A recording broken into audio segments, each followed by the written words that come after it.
So we're close to being done with all these in-depth tutorials. We just have a little bit left to go in the gradebook. So we've seen manage incompletes, change weights, edit roster, all this good stuff. Now let's go down here to the more Gradebook Tools. And I think a lot of this we saw to some extent before.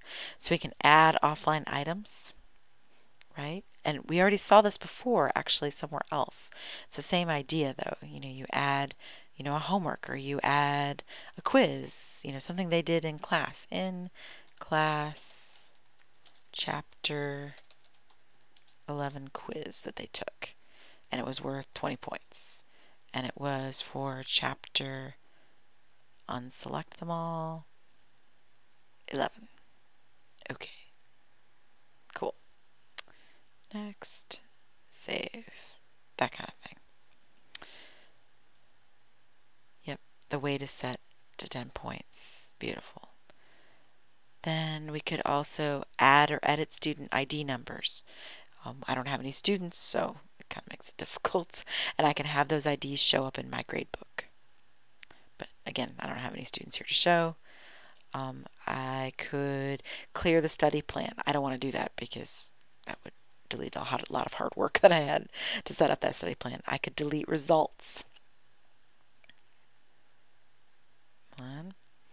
So suppose I had some results for a particular assignment and I go, oh no, 3.5 had a question in it that I didn't want.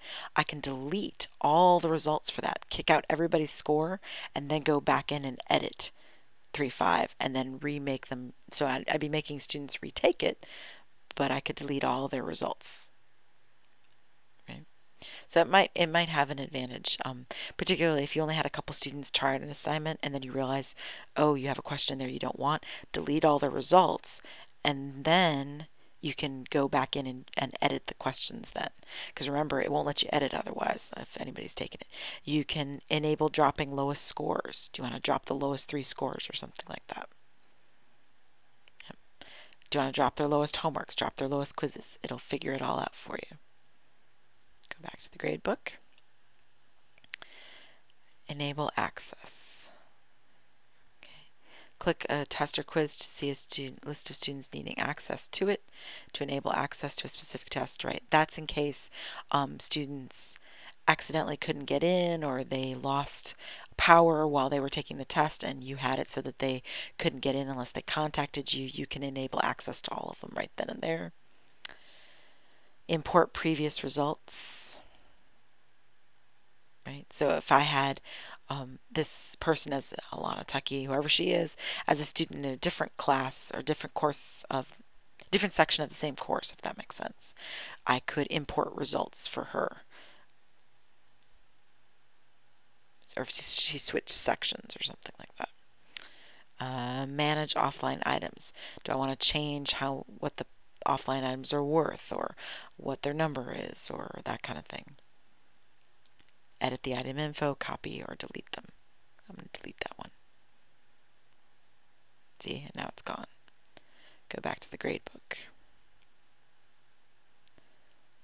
That was manage offline items. Omit assignment results. Are there any assignments you don't want to be included in the gradebook? That takes you to this link. You say, oh, I don't want this or this in there. And once you click on them, see how they turned gray, and it recalculated how much the rest of it was worth. And you can go down and click update.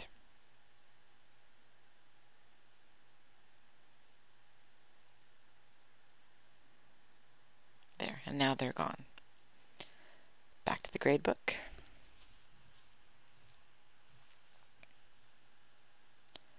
Search email by criteria. Do you want to email students who flunked the Chapter 1 test or something like that? So based on their work activity, based on how they're performing in the course, based on their averages, based on their overall score, based on their name, I can email them based on that. Go back. So that's kind of nice if you can email all the students that are flunking. I can set scoring options.